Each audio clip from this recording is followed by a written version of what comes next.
पड़ा, ला इलाहा इल्लल्लाह मुहम्मदुर। यूनिफॉर्म सिविल कोड की बात देश के प्रधानमंत्री नरेंद्र मोदी करते हम पूछना चाहती है कांग्रेस में जो नौ रत्न बैठे हैं, बोलो मुंह खोलो। यूसीसी लागू होने से आपके धर्म पर असर पड़ेगा। आप क्या एससी वाले ये डिमांड करेंगे कि मोदी जी ये कोटा खत्म कर दें? बस एक सवाल। 201% मैं चाहता हूँ ये कानून लागू हो। आखिर क्या है ये यूसीसी? और ये जो बीजेपी की ताईद में ये रंग बिरंग के कपड़े पहनकर जो ओबामा के बयान पर बड़ा बड़ा तबसरा करते, तुम भी बोलो यूसीसी के बारे में तुम्हारी राय क्या है? ओबामा के बयान पर तो बड़ा बढ़ चढ़कर बोले क्योंकि पप्पा को खुश करना था, मगर जब यूसीसी की बात आई तो सन्नाटा है। क्या है यूनिफॉर्म सिविल कोड और इसके लागू होने से किस तरीके से आपके धर्म पर असर पड़ता है? कांग्रेस पार्टी खुल के नहीं बोलती कि यूसीसी के बारे में, नहीं अभी हम ठहरेंगे। लॉ कमीशन को तो लिख कर दो कि यूसीसी के बारे में तुम्हारा मौक़िफ़ क्या है। तो देखिए, प्रधानमंत्री नरेंद्र मोदी ने हाल ही में भोपाल में बीजेपी की कार्यकर्ताओं को संबोधित किया था और उसमें कहा था कि यूनिफॉर्म सिविल कोड देश के लिए जरूरी है। हालांकि इसका कांग्रेस, तमाम पॉलिटिकल पार्टीज विरोध कर रही हैं। जो धर्म के लोग हैं वो भी इसको लेकर बहस कर रहे हैं। काफी कंट्रोवर्सी है। अब इसमें जरूरी है कि यूसीसी का मतलब जानना।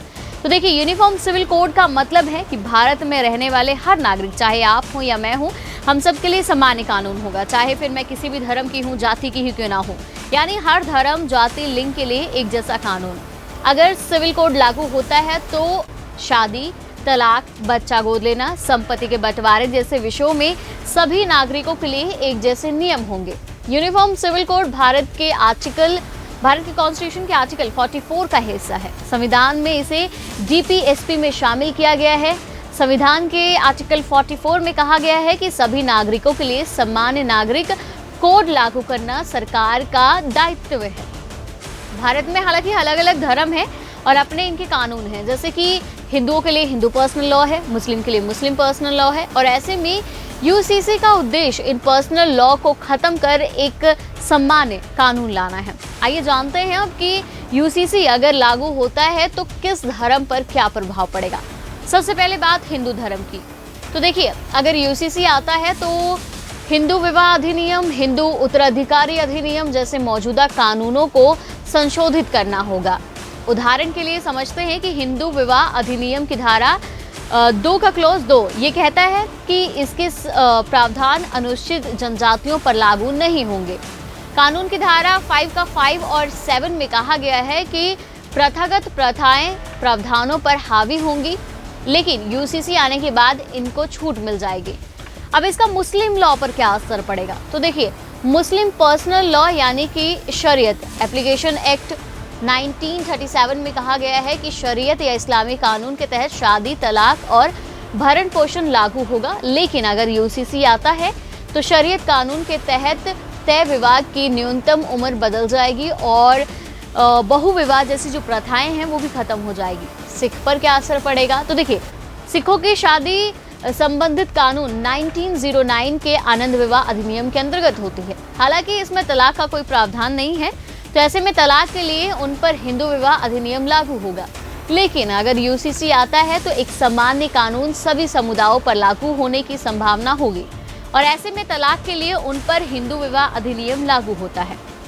लेकिन अगर यूसीसी आता है तो एक सामान्य कानून सभी समुदायों पर लागू होने की संभावना है और ऐसे में आनंद विवाह अधिनियम भी खत्म हो सकता है। अब पारसी धर्म पर क्या असर पड़ेगा, क्या बदलाव आएंगे?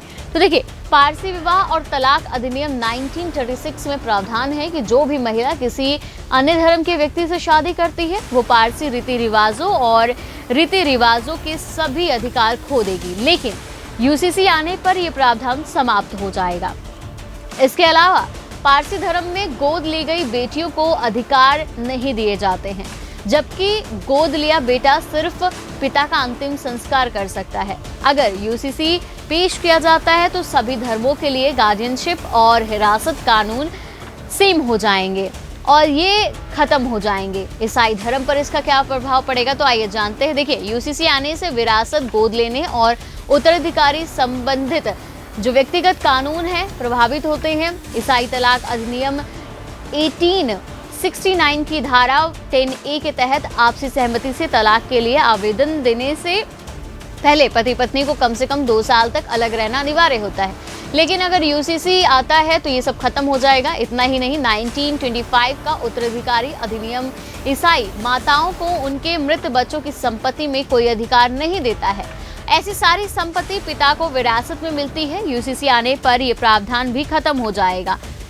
अब इसका असर आदिवासियों पर क्या होगा, तो देखिए, आदिवासी समाज परंपराओं, प्रथाओं के आधार पर चलता है। ऐसे में यूसीसी आने से उनके सभी प्रथागत कानून खत्म हो जाएंगे।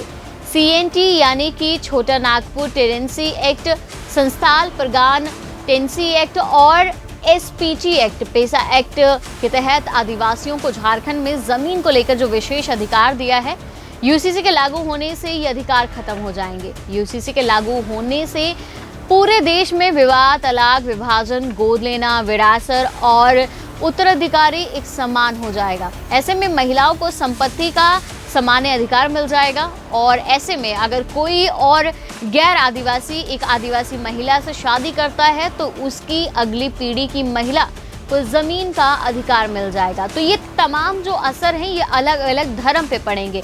जो नियम किसी धर्म के लिए बेशक प्रथा चली आ रही हो, पर वो कहीं ना कहीं किसी और के अधिकारों का हनन करती हो, तो वो लोग फिर अधिकारों से वंचित नहीं रहेंगे।